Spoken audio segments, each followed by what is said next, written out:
అమరావతి ముసుగులో రాష్ట్రానికి అన్యాయం జరిగే ప్రమాదముందని ఇప్పటికే ప్రజలు ఓ అవగాహనకు వచ్చేశారట.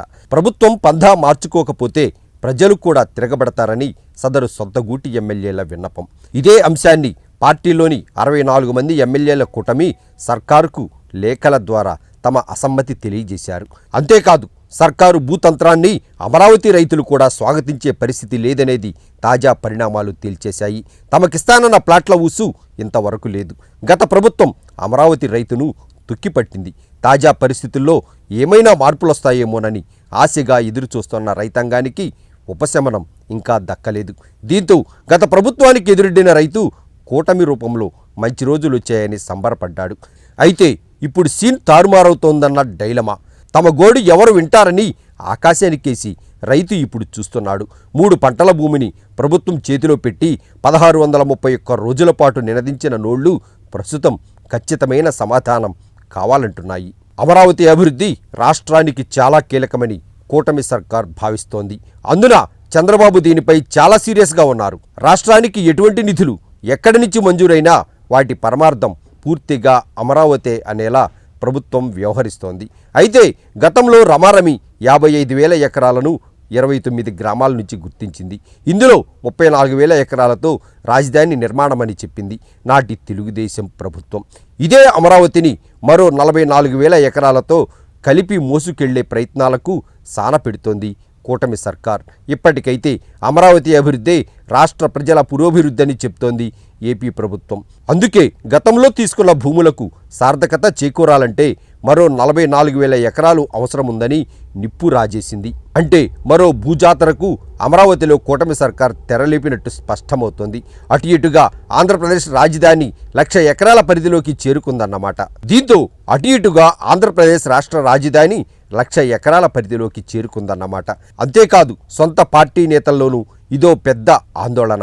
అమరావతి అభివృద్ధి కోసం తాము వేసే ప్రతి అడుగులోనూ రైతులను భాగస్వాములను చేస్తామంటోంది కూటమి ప్రభుత్వం. అయితే తక్షణం ఒరిగేది ఏంటనేలా రైతుల ముఖంలో క్వశ్చన్ మార్క్. ఇప్పుడు ప్రభుత్వం మళ్లీ భూ సమీకరణకు పిలుపునిచ్చింది. ఇంకేముంది, మళ్లీ రైతులు భూములు ఇచ్చేస్తారు. రైతు కాదు పొమ్మన్నా ప్రభుత్వం ఖాతాలోకి చేరాల్సిన భూములు నయానో భయానో చేరిపోతాయని ఒక నిర్ణయానికి వచ్చేశారు. అయితే రైతు ఇప్పుడు తమకేంటి అంటున్నారు. ప్రభుత్వం భూములు తీసుకోవడం ఏంటి, వాటిని అభివృద్ధి చేసి తిరిగి ఇవ్వడం ఏంటనే ప్రశ్నకు జనాలు సమాధానం అడుగుతున్నారు. ఇప్పుడు ఈ ఫార్ములా అమరావతిలో 11 ఏళ్లుగా నలుగుతున్న ప్రహసనం. మళ్ళీ భూములు ఇవ్వడమంటే రైతులో ఎన్నో అనుమానాలు. గతంలో భూములు ఇచ్చిన వాళ్ళ పరిస్థితి అగమ్య గోచరం. మళ్ళీ కొత్తగా భూములు ఇవ్వాల్సి వస్తే విశ్వసనీయత తెరమీదికి వచ్చే ప్రమాదం లేకపోలేదు.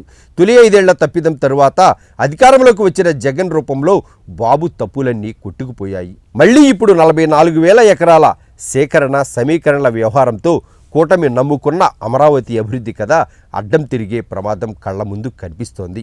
రెండోసారి తీసుకునే భూముల్లో రైల్వే స్టేషన్, స్పోర్ట్స్ పార్క్, అంతర్జాతీయ విమానాశ్రయాలకు కలిపి 10,000 ఎకరాలు మించి భూమి అవసరమని బాబు సర్కార్ తేల్చేసింది. ఇందులో ప్రధానంగా ఇంటర్నేషనల్ ఎయిర్పోర్ట్. ఇక చంద్రబాబు ప్రవచిత అభివృద్ధిలో చాలా మ్యాజిక్స్ ఉన్నాయి. విమానాశ్రయం అభివృద్ధి కావాలంటే 2వ విడత భూ సమీకరణ అవసరమంటోంది. అంతేకాదు, తొలి జాబితాలోని రైతులకు మంచి జరగాలన్న తాజా భూసేకరణ లేదా సమీకరణ ప్రాణవాయువు లాంటిదని సెలవిస్తున్నారు మంత్రి నారాయణ. ఇప్పటికే నాడు తెలుగుదేశం ప్రభుత్వం రైతుల నుంచి కొన్ని హామీలతో భూములు సమీకరించింది. ఇందుకు బదులుగా ఆ ప్రాంతాన్ని అభివృద్ధి చేసి భూమిలిచ్చిన రైతుకు ప్లాట్లను రిజిస్ట్రేషన్ చేసి ఇస్తానంది. కానీ ఇంతవరకు ప్లాట్లు కోరుతున్న రైతులకు సెటిల్ చేయలేదు. ఇప్పుడున్న పరిస్థితుల్లో రైతుల డిమాండ్కు అంగీకరిస్తే అసలుకే ఎసరుగా భావిస్తోంది సర్కార్. సెల్ఫ్ ఫైనాన్స్ రాజధాని అమరావతి భూములకు ప్రభుత్వం ఒక ధర నిర్ణయించింది. ఆ ధర సగటున ఎకరా 4 కోట్ల రూపాయలకు పైమాటే. ఇందుకోసం అంతర్జాతీయ కంపెనీలకు ఆహ్వానంతో పాటు రియల్టర్లతో భవనాలు నిర్మించే ప్రయత్నాలు ప్రారంభించింది. తద్వారా ఇళ్ల నిర్మాణం, పరిశ్రమల రాకతో జనసమర్థం పెరిగిపోతుంది. అప్పుడు భూములకు ఆశించిన ధర వస్తే అమ్ముకునే ప్రక్రియను కూడా ముందుకు తీసుకెళ్లాలని ప్రభుత్వం భావిస్తోంది. అలా కాకుండా రైతులు డిమాండ్ చేస్తున్నట్టు ప్లాట్లు ఇప్పటికిప్పుడు ఇచ్చేస్తే సదరు రైతులు తక్కువ రేటుకు తెగనమ్ముకుంటే ఆ ప్రభావం అమరావతి భూములపై పడితే అది పెద్ద గొడ్డలి పెట్టుగా పరిణమించే ఆస్కారం లేకపోలేదు. అందుకే ప్లాట్లకు చంద్రబాబు గ్రీన్ సిగ్నల్ ఇవ్వలేదట. కూటమి సర్కార్కు రాజధానిగా అమరావతి ముఖ్యమే, ఇక్కడ రైతులు కీలకమే, అలాగే పెట్టుబడిదారులకు ప్రాధాన్యత ఉంది. ఇప్పుడు స్థిరాస్తి వ్యాపారము ముఖ్యమేనంటోంది కూటమి ప్రభుత్వం. ఇందుకు అనుగుణంగానే రాబోయే రోజుల్లో నిర్ణయాలు జరిగిపోతాయని అర్థమవుతోంది. History repeats but not complete.